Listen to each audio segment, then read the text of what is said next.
So we got this MagSafe here, and let's open it up. Get one out.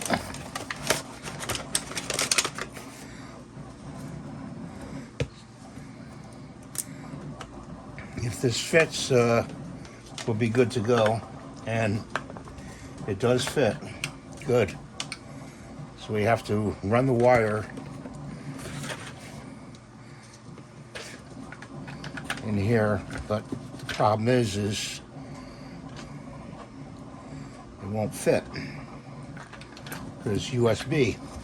But let's say pull that off and put the wire in.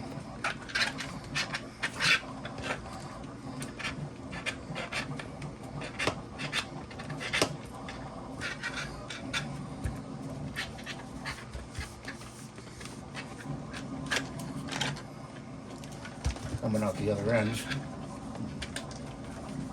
There we go. I got it. This is the adapter. See the adapter? So let's pull it through.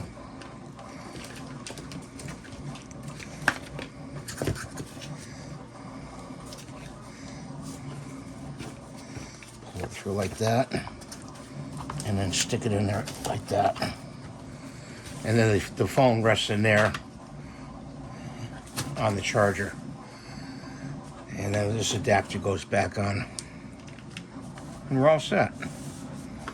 I'm going to link this in the description below for this device because the guy who made the model didn't tell us which one to use. So this is the one to use that'll fit this. And thank you for watching. Please rate, subscribe, and give a thumbs up. Bye for now.